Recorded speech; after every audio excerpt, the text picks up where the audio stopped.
Welcome to Well and Back, the podcast hosted by three passionate osteopaths and wellness entrepreneurs, Justine Treadwell, Chloe Lawton, and Lauren Malott. We're opening up our inner circle of holistic health practitioners we think everyone should have access to.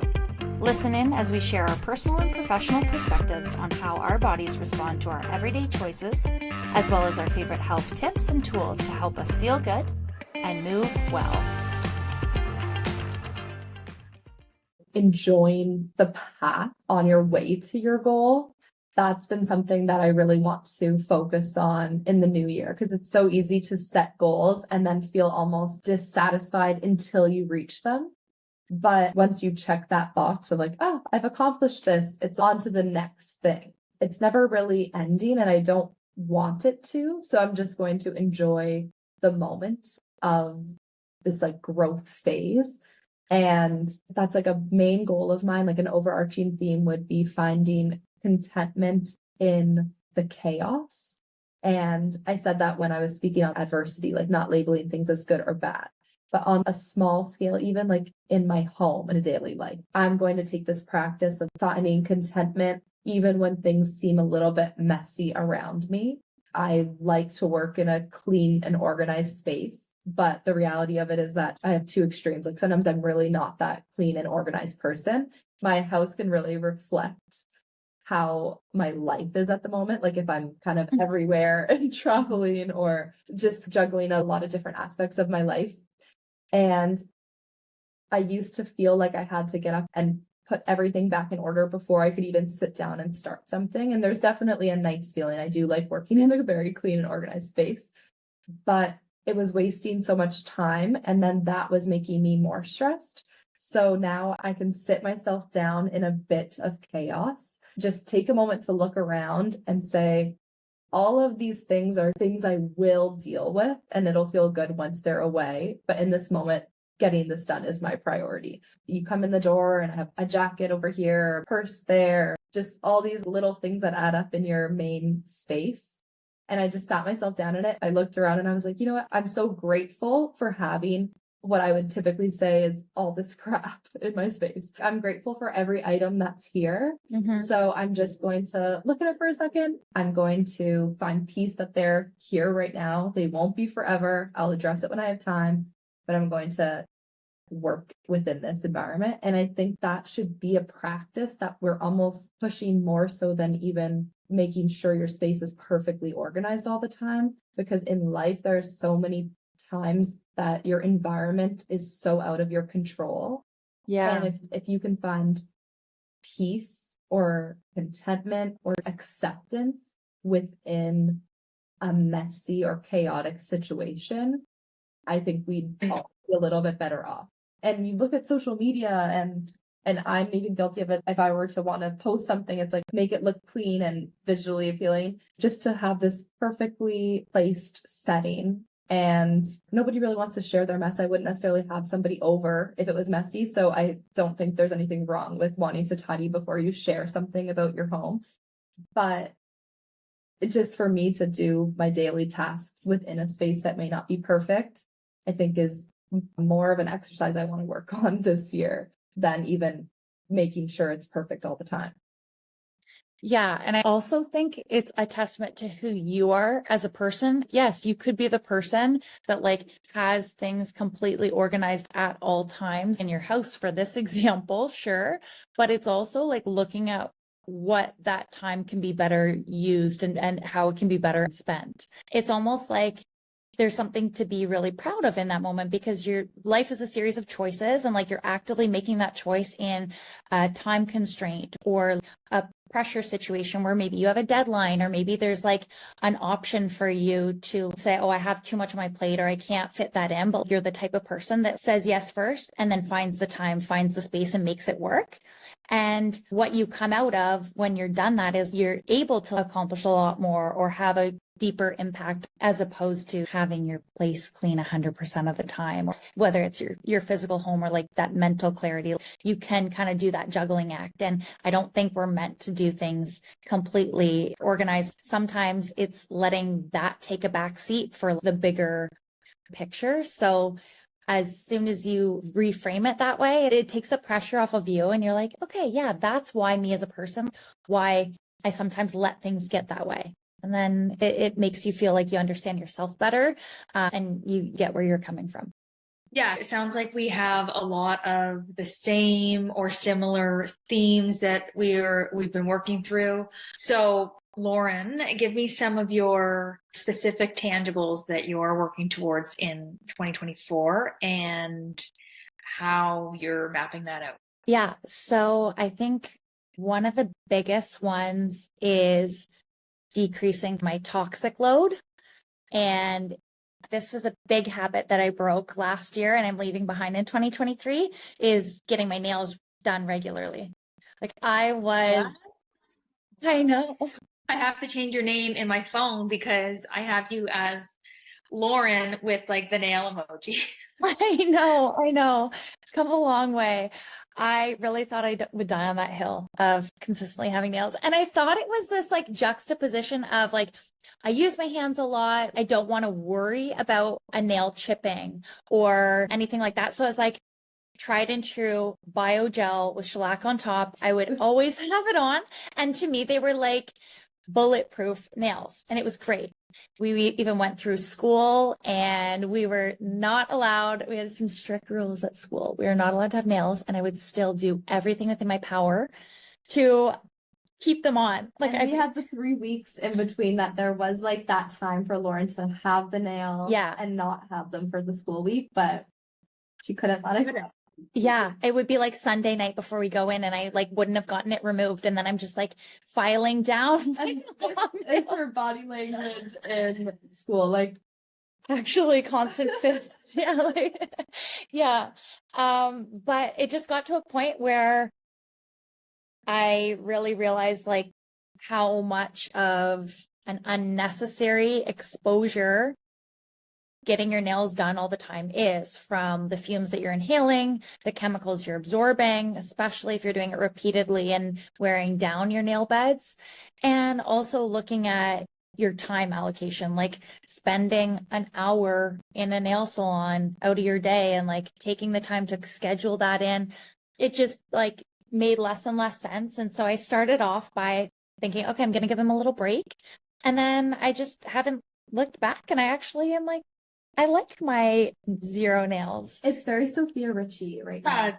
Like the old money, like rich aesthetic. It's very clean nails, which is not me right now. But it is the holidays. now everybody's just talking like this. Yeah, I actually really like bare nail, no nail polish. Yes. And I will be a bit dramatic on this because I've always been really bad at like a monthly appointment. It's never been something I'm good at maintaining upkeep with like self-care. So with my nails, I've always let them go. They've been pretty consistently plain. I am wanting to do a bit more of like a top coat look because I think it does look more clean and put together. But in saying that, I remember last year, the couple months leading up to my wedding, I was like, okay, you know what? I just have to be on top of this. I got my nails done for my bachelorette. Yeah, those were bold for you. I still remember them. I got my nails done for my shower. And then it was like time to get my nails done for my wedding. And I remember the burning feeling of my nail beds, like not to be too dramatic, but it was dramatic. Under the light. And I put them under the light, and after they had shaved down my nail for like the third month in a row, and I was under the light, I'm like I fully was like to her, like, okay, like I pulled them out, and she's like, yeah. Just the first 5 seconds. A little. I'm like, okay, this is not okay for me to burn through my nail bed, to have that sensitivity on my finger pads. I'm like, is everyone just ignoring this? Like, why has nobody spoken about this? Like, I was fine the first time, the second time, and then that third time. So how have people been doing this monthly for years? That's my question. That's why I like the biogel, because it would always keep like gel on it, not shellac. I couldn't do shellac for that reason. But yeah, that's my first. And then in terms of like toxic, I'm transitioning to better skincare products and better makeup that's cleaner. And I'm really liking that right now. So I think the bigger overarching thing is intention behind the products that you're consuming. And that's a big thing with Well and Back, obviously. But right now, it's been makeup, skincare. And then also just, artificial hormonal birth control. Got rid of the IUD this year. And so that was big for me. So it was always something that didn't align with it, was just where I was at that stage of my life. So I'm excited for 2024 to really get into like regulating my hormones and getting better attuned with things like fluctuations with your cycle. I'm working with a naturopath right now, just to get those metrics, because Chloe, we were talking about that. It's so important for women because so much of that fluctuates through your whole life, puberty and pregnancy and perimenopause and then menopause. This is like a small window in our lifespan where things can actually be consistent, and we change that with hormonal birth control too. So cleaning that up is a big goal for me this year. That's been a big thing for me too. I'm lucky. I've had pretty good consistency with my cycle. I know that oftentimes, like anything, it can prompt you to be a bit more on top of it if you have concerns or irregularity. And if you don't, maybe you'll let some things go, even if you're not in maybe an optimal state. So that's a big thing for me this year. Even though I may not have symptoms screaming at me, Right. I'm obviously happy about that.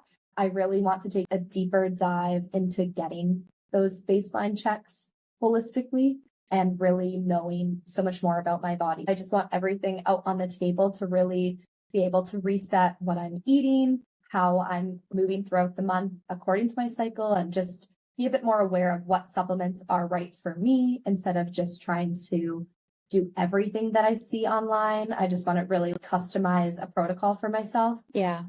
Which I think is super important. And in saying that, up until this point, it's really been just about my own self, wanting to keep myself healthy. But now, as I even approach the thought of potentially starting a family, internal health is one thing to address leading up to that, but also workout routine wise, I want to be able to establish something that I can continue throughout a pregnancy and afterwards.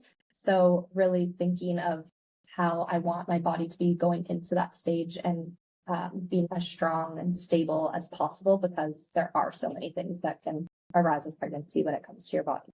I want to make sure that I'm at a point physically and even knowledge wise that I'm as prepared as I can be to go into that journey, because there's so many factors that are out of your control, but what you can control, I want to be able to. So I'm really going to research into that a lot more this year and keep everybody posted on that. Keep us posted. But I'm laughing, but that's been a really fun thing for me in practice, actually, is working with women who've kind of expressed where they're at in terms of family planning. And even if it's things structurally being off, and being like, okay, I know that with pregnancy, my last pregnancy, I gained about, 50 pounds, and that back pain that I had was really flaring up, and I want to get this addressed before. And so being a part of that, like, family planning process for us has been really cool, and understanding like your goal is optimizing your body so that you have as high of a baseline to work with and to like build a life from, which is amazing. And knowing the structural changes that happen with pregnancy, pelvic positioning, center of gravity positioning, and then going through delivery, and your ability to have a natural birth is also huge too. And postnatal, what that looks like for the baby and for the mom. How about you, Justine? This is the first year I'm focused on the bigger stuff. I'm usually very write down these specific goals weekly, monthly, yearly, and I haven't been doing that a ton. I've been more like, here's a concept I want to focus on. Let me apply that to my life for a week or 3 weeks. I feel like in the past, when fitness was more of a priority and I was figuring out what works for my body, I wanted to write down these goals, but I think over the last year or so, I've come to a place where I don't need to write out strength workout Monday, Pilates Tuesday. Like, I'm in the mode now that it's come naturally. I figured that out. It's solid. And then in terms of eating, again, I think same with fitness, I've come to a pretty comfortable, stable balance where I will do intermittent fasting on my busiest work days to give my digestive system a little bit of a break. Otherwise, my main goals for nutrition are making sure there's protein in every single meal. Yeah, I feel like you have put a lot of work into that leading up to this point. So I think it's great that you found what works for you, and now you can kind of address other avenues. For me, nutrition is actually a bit more of a forefront focus. I'm really going to try and be more of the type A person that I know I'm not. But when it comes to eating, I just really want a weekly plan when I know that I'm alone versus when my husband is home and we're making meals for the both of us. So what am I going to have this week? Because that schedule is not really a consistent Monday to Friday for us. It's like his schedule varies. So I'm going to try and be more organized weekly with that. I'm not really an expert cook by any means. I'm very simplistic with my cooking. It's like, here's my meat, here's my veggie, here's my carb. Same. And build my plate like that. But my intention is to really try and focus on making my own protein bars or healthy snacks, because that's my biggest frustration in grocery stores right now. I will go through and I take way too long because I'm reading every label and I'm like, I can't buy anything. And you're never fully satisfied. You feel like you're always making some kind of a sacrifice on, especially protein bars and grab and go. So protein bars and good post-dinner snacks for me are going to be a priority this year. I like that. I got good, non-toxic. I love the Our Place cookware. So I got all that. I'm really excited. And this is not me at all. I'm competent, but it's like not fancy by any means, but just exploring a little bit with cooking and focusing on, for me, animal-based protein. And yeah, more of an animal-based diet, which I'm excited about. Thanks for tuning in to Well and Back. We hope you enjoyed this episode and gained some valuable insights into living your best life. Make sure to check out the show notes in the description for a rundown on today's episode. We are truly passionate about providing you with the best information and resources to help you on your wellness journey. For even more content, follow us on Instagram and TikTok at Well and Back. Please consider taking a moment to rate, review, and subscribe to our podcast.